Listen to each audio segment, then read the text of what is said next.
Olá pessoal, vamos para mais um vídeo sobre a queda de Gondolin, onde começou com a história de The Maeglin, passando 2 vídeos sobre a trágica história de Nirnaeth Arnoediad, a Batalha das Lágrimas Incontáveis, e agora por fim, chegamos em A Queda de Gondolin. Vem comigo e vamos curtir essa trágica e emocionante história do legendário de J.R.R. Tolkien, diretamente do épico O Silmarillion. Simbora! Pessoal, antes mesmo de iniciar essa história, se faz necessário passar algumas informações super interessantes sobre essa história aqui. Sei que alguns por aí afora afirmam que no legendário de Tolkien ele não dava patentes ou status de nobreza aos elfos, mas estou aqui para afirmar o contrário para essa galera. Durante a Primeira Guerra Mundial, Tolkien foi acometido pela febre da trincheira e quando estava na enfermaria, ele desenvolveu seu primeiro conto chamado A Queda de Gondolin. Nessa história, o professor desenvolveu alguns personagens super interessantes. Mestre Tolkien apresenta nessa curta descrição os 12 generais de Gondolin, grandes e honrados senhores élficos que compunham as 12 casas do reino oculto de Turgon. E embora Tolkien mais tarde tenha criado outras versões mais completas e longas dessa história, e até tenha no Silmarillion, acho essa aqui um tanto mais interessante para mostrar a vocês. Atenção! Nesse vídeo, algumas imagens que vocês irão ver vêm dos canais Quentale e também do canal Nerd of the Rings. Iniciando as descrições, temos o rei Turgon, que é o rei de Gondolin. Ele é filho de Fingolfin e fundador de seu reino, e nessa parte do legendário, Turgon é o atual rei supremo dos Noldor. Em seguida temos Tuor, Lorde da Casa das Asas e o único homem mortal residente no reino oculto de Gondolin. Tuor é um grande guerreiro e cunhado do rei Turgon. Também há Ictharion, Lorde da Casa da Fonte. Este senhor élfico foi um grande músico, além de um exímio guerreiro, e ele também era o mestre da flauta e da espada. Glorfindel era o Lorde da Casa da Flor Dourada. Esse Lorde élfico era poderoso entre os Eldar e querido por todos. Sua casa era mestre nos ornamentos de ouro. Duilin era da Casa das Andorinhas. Ele era mestre no arco e flecha, onde seu talento com a arma o tornou famoso por conseguir atingir alvos a uma distância inacreditável, e os arqueiros de sua casa atiravam flechas como se fossem uma captura.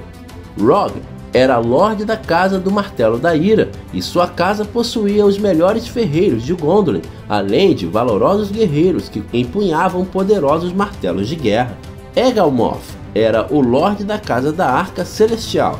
Ele era um grande espadachim, contudo, sua grande habilidade estava na arquearia. Beowulf era senhor de 2 casas, a Casa do Pilar e a Casa da Torre da Neve, e ele era considerado o mais alto entre todos os Noldor. Galdor era Lorde da Casa das Árvores e foi considerado o mais valente entre os Noldor, mestre da lança e da massa de guerra. Salgand era o Lorde da Casa da Harpa. Ele era amigo de Maeglin e compartilhava seu sentimento de desaprovação quanto ao rei Turgon. Maeglin era Lorde da Casa da Toupeira e sobrinho do rei, grande guerreiro, estrategista e mestre na arte da escavação. E assim finaliza a lista dos 12 Lordes de Gondolin. E só para deixar bem claro para vocês, peguei essas informações do canal Quentale. Dá uma olhada lá, tem uma playlist sobre o legendário que é fantástica. Garanto a vocês que vale muito a pena, até porque foi através desse canal que conheci Tolkien e me apaixonei por todo o legendário. Vá lá dar uma olhadinha, vale muito a pena. Mas bem, bora para a história de Tuor, a Queda de Gondolin. Já foi relatado que Huor, o irmão de Húrin, morreu na Batalha das Lágrimas Incontáveis e que no inverno daquele ano, Rian, sua mulher, teve um filho nos ermos de Mithrin. Esse filho recebeu o nome de Tuor e foi criado por Anael dos Elfos Cinzentos, que ainda morava naquelas colinas. Ora, quando estava com 16 anos, os elfos decidiram abandonar as cavernas de Androth, onde moravam, e se encaminharam em segredo para os portos do Sirion, no sul distante.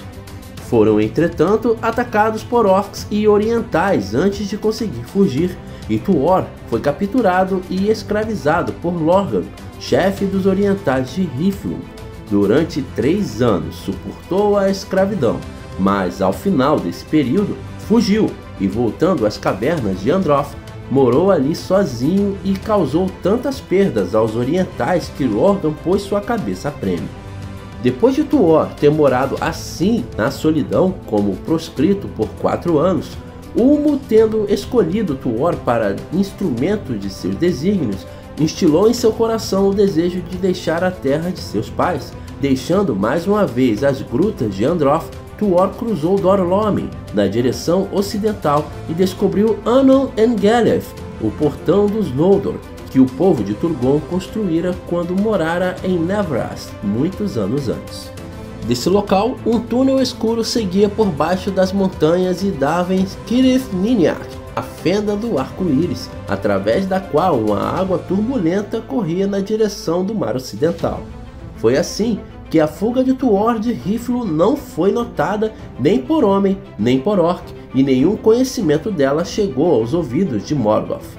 E Tuor entrou em Nevrast, e ao avistar Belagir, o grande mar, apaixonou-se por ele, e o som do mar e o anseio por ele ficar para sempre em seu coração e em seus ouvidos, e o dominou em uma inquietação que acabaria por levá-lo às profundezas do reino de Ulmo.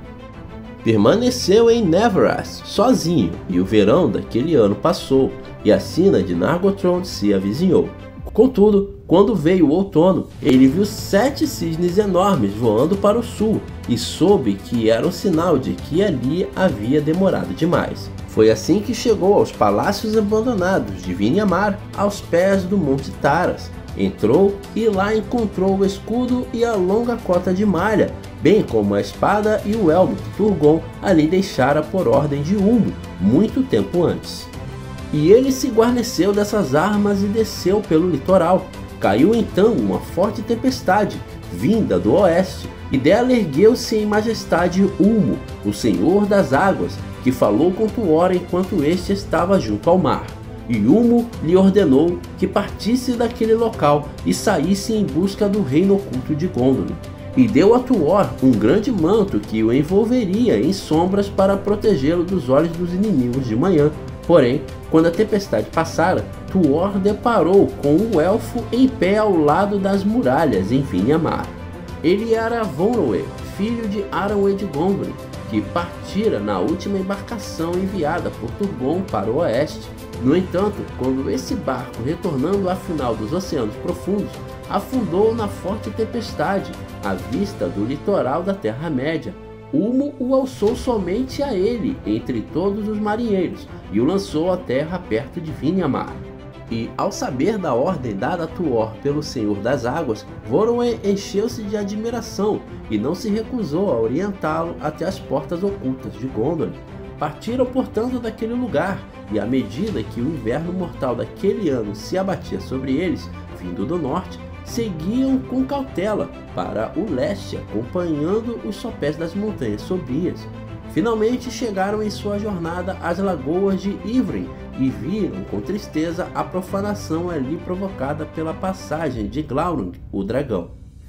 Entretanto, no instante em que contemplavam as lagoas, perceberam alguém que passava apressado rumo ao norte, e era um homem alto, trajado de negro, que portava uma espada negra.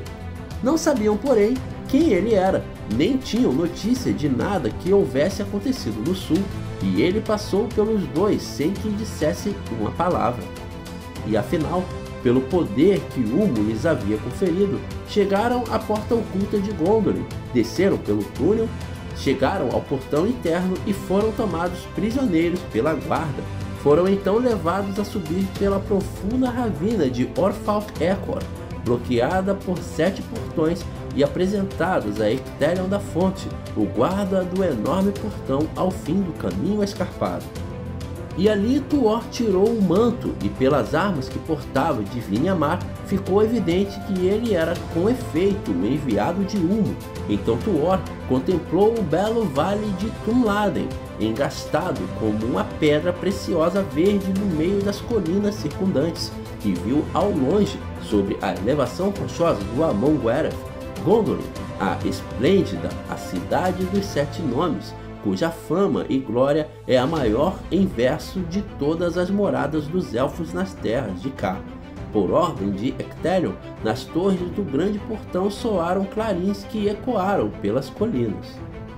E muito distante, porém com nitidez, veio o som de clarins que soavam em resposta, oriundo das alvas muralhas da cidade, coloridas pelo rosado alvorecer sobre a planície. Foi assim que o filho de Huor atravessou Tûnladen e chegou ao portão de Gondolin, e tendo subido pela larga escadaria da cidade, foi afinal levado à torre do rei e viu as imagens das árvores de Valinor. Ali estava Tuor, então diante de Turgon, filho de Fingolfin, rei supremo dos Noldor, e à mão direita do rei estava em pé Maeglin, filho de sua irmã, enquanto à sua mão esquerda estava sentada Idril Celebrimbor, sua filha. E todos os que ouviram a voz de Tuor ficaram maravilhados, duvidando ser verdade que esse fosse um homem da raça mortal, pois suas palavras eram as palavras do Senhor das Águas que lhe ocorriam naquele momento. E ele avisou Turgon que a maldição de Mandos estava prestes a se cumprir, ocasião na qual todas as obras dos Noldor deveriam desaparecer, e recomendou que partisse, abandonando a bela e poderosa cidade que construíra, e que descesse o Sirion até o mar. Turgon então refletiu por muito tempo sobre o conselho de Ulmo. Vieram-lhe à mente as palavras que lhe haviam sido ditas em Vinhamar: não tenhas, porém, amor em excesso pela obra de tuas mãos e pelas invenções de teu coração. Lembra-te de que a verdadeira esperança dos Noldor está no oeste e vem do mar. Entretanto, Turgon fora dominado pelo orgulho, e Gondolin se tornara bela como a lembrança da Tirion élfica. E Turgon ainda confiava no segredo de sua localização, bem como em sua força inexpugnável, muito embora um Vala as negasse. Além disso, depois da Nirnaeth Arnoiriad, o povo daquela cidade desejara nunca mais se intrometer nas desgraças de elfos e homens de fora, nem voltar a oeste passando por perigos e pavores, cercados atrás de colinas encantadas e sem trilhas. Eles não permitiam a entrada a ninguém, mesmo que estivesse fugindo de Morgoth, perseguido pelo ódio. E as notícias das terras lá de fora chegavam a eles sem impacto, distantes, e eles não lhes davam grande atenção. Os espiões de Angband procuravam por eles em vão, e sua morada era como um rumor e um segredo que ninguém conseguia desvendar. Maeglin sempre se manifestava contra Tuor nos conselhos do rei, e suas palavras pareciam ter mais peso, ainda por acompanhar o desejo de Turgon, e afinal Turgon recusou o convite de Ulmo e rejeitou sua opinião. No entanto, na advertência do Vala, ele mais uma vez ouvia as palavras que haviam sido ditas diante dos Noldor que tinham partido no litoral de Aman, muito tempo antes, e o medo da traição despertou no coração de Turgon. Portanto, nessa mesma época, a própria entrada da porta secreta nas montanhas circundantes foi bloqueada, e dali em diante ninguém jamais saiu de Gondolin em missão alguma, fosse de guerra, fosse de paz, enquanto a cidade resistiu. Thorondor, Senhor das Águias, trouxe notícias da queda de Nargothrond, mais tarde do assassinato de Thingol e de Dior, seu herdeiro, e sobre a destruição de Doriath. Turgon, porém, fechava os ouvidos a relatos das desgraças do mundo lá fora, e jurou jamais marchar ao lado de qualquer filho de Fëanor, e proibiu seu povo de cruzar o círculo de proteção das colinas. Olha pessoal, a gravação desse vídeo ficou muito grande e a edição dele também tá grande pra caramba. Então eu decidi dividir o vídeo para que vocês possam apreciar essa história enquanto eu vou editando outro vídeo, tá bom? Desde já, muito obrigado e espero que vocês tenham curtido bastante, cara, porque é só um pedacinho das coisas que ainda vão por vir, porque tem muita coisa interessante para vir na queda de Gondolin. Então eu espero contar com vocês no próximo vídeo. Até lá, e não se esqueça, se você curtiu o conteúdo, se inscreve no canal e ativa as notificações. Abraço para todos vocês!